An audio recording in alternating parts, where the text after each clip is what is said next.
So I want you to see some things. That in the midst of this contamination and mindset and paralysis, this young kid comes in and walks right in. This David walks right in.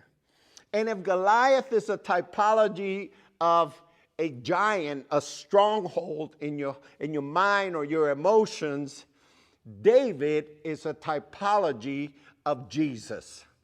And so even in the worst of our situations, if we make room, Jesus can show up. And Jesus can actually come alongside of us and be able to add things and add value and add power and skills to our life that are beyond natural. And so in the midst of all this, Jesus shows up. And I think it's important for us to realize that when Jesus shows up, you have two alternatives. And we'll be talking about this a little bit more next Sunday. You have Saul, who is the king, or you have David. Now, Saul represents human reliance without God. David represents Jesus, represents God manifested in human flesh and human circumstances. So we have those two options. And in those days, quickly, I want to tell you this historical context real fast. In those days, in order to preserve life, they would select the strongest warrior of each nation. And so, of course, the Philistines selected Goliath, the giant. And Israel had no one. Not even King Saul dare to go and confront this giant. And you know, sometimes the most skillful people, sometimes the people in the right positions with the right titles are just not going to be able to go the distance. And they might not even be able to go the distance for you. But I'll tell you what, if the king doesn't show up, if your leader doesn't show up, you can be sure that if you call upon him, Jesus will show up for you. And so David comes into these circumstances and he says, what's happening here? And so they bring him up to speed. They tell him what's going on. And he decides, I'm going to step up.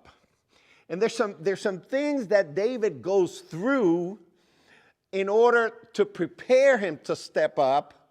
But I'm going to cover that next Sunday because I think it's important this Sunday that I show you 5 tools that Jesus brings into the fight.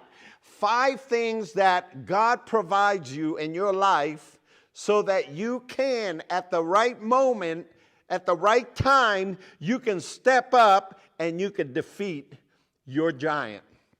And you know what? In reality, I learned those things when I faced the giant. I learned those things when I became aware of this giant.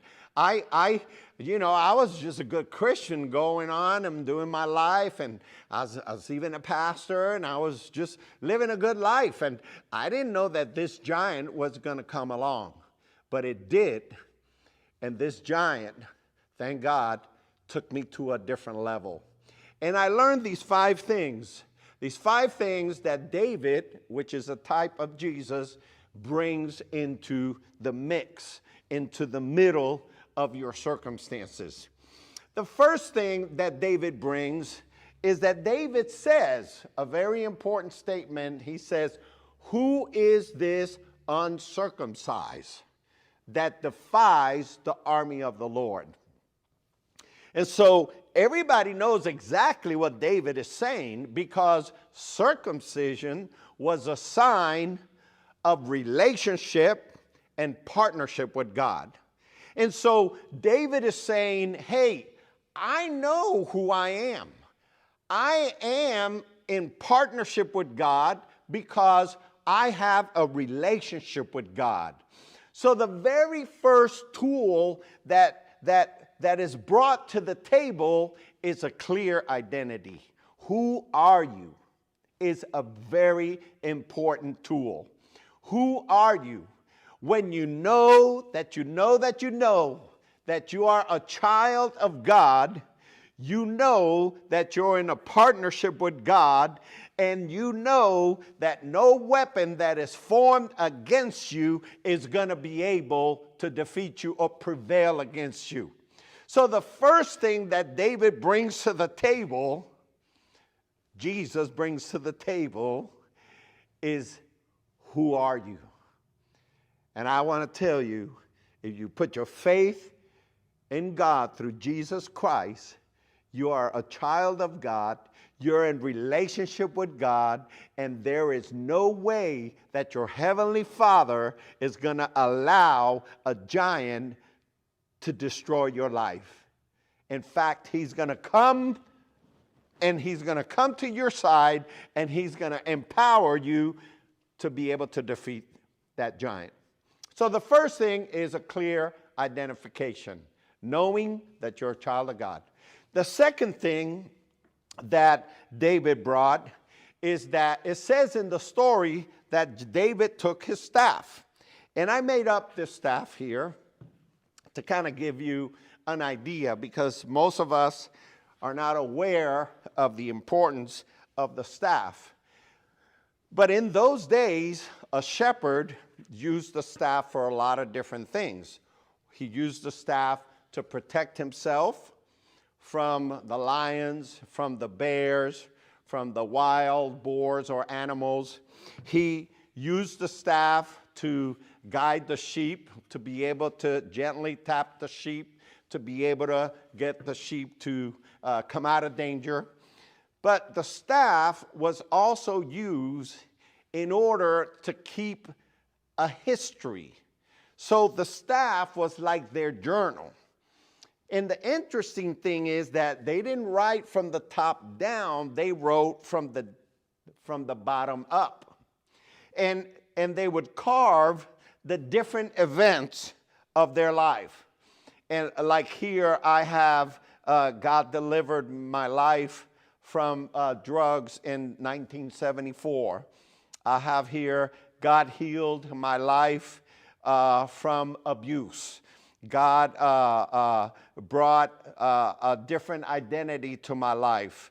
God gave me a gift of a wife, and so on and so forth. And I have the different events carved here, and that's an example of how they would do it. So when David reaches his staff, and he takes his staff, and he's going for it. He's going for that giant.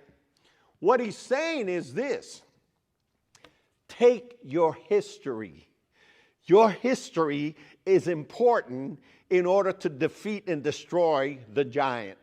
When you know that God has done these things for you, when you know, and David said, hey, the God that delivered me from the lion is carved on his staff. He delivered me from the bear is carved on his staff. In other words, he's not going to forget because he's written it down. He has a history that he can review, a history that he can rehearse. And so when David grabbed his staff, he grabbed his history, his experience with God, and David was saying, if God did it once, if God delivered me from the bear, he delivered me from the lion, he's certainly going to deliver me from this joker giant that's in front of me. Because David knew if God did it before, he's going to do it again. Because he has his history. You have your history. What is your history with God? What is it that God has done for you? Remember, Jesus said, do this in remembrance of me. In other words, we have to try to remember. We have to try to rehearse what God has done for us. Because in the moment of the battles, when the giant is right in front of us, you and I have a tendency to forget. But when you grab your staff, you rehearse your history. And you're saying, this is how God is. He didn't fail me then. He won't fail me now. And so it's amazing. The next thing that David grabbed, I loved it. I couldn't find 5, but I found 2. And I want to show you these rocks as best as I can. But David took 5 rocks out of the brook. And these rocks are very smooth, very smooth. And it has no jagged edges, and it has no sharp edges. And it says in the story there were 5 smooth stones. The reason they were smooth is because the water from the brook kept having friction with the rock. And so smoothness comes from friction. And David grabbed 5 rocks, not 2, not 3, not 4, but 5. Now it's interesting because 5 is the number of grace, of unmerited favor, of a favor that you and I don't deserve. And so if you're going to destroy your giant, you need favor from God. You need to know that God will do things for you that you don't even deserve. And so David grabbed 5 smooth stones. He grabbed 5 because it symbolizes grace. And they were smooth because the friction of life is what's going to create and demonstrate grace in your life. See, because when friction comes, and you know that no matter what the friction is or comes or comes against you, you end up smooth. You end up full of grace. You end up graceful because the grace of God has been evident and has been proven in your life. So David grabbed the grace of God. So in other words, this giant has a giant sword, has bronze equipment, shield, and David has rocks. Rocks, smooth rocks. And what are you going to do with that? I mean, come on. But guess what? When Jesus comes into the picture, he can do a lot with a little. Because the power of God and the grace of God in your life can take down and destroy a giant. And so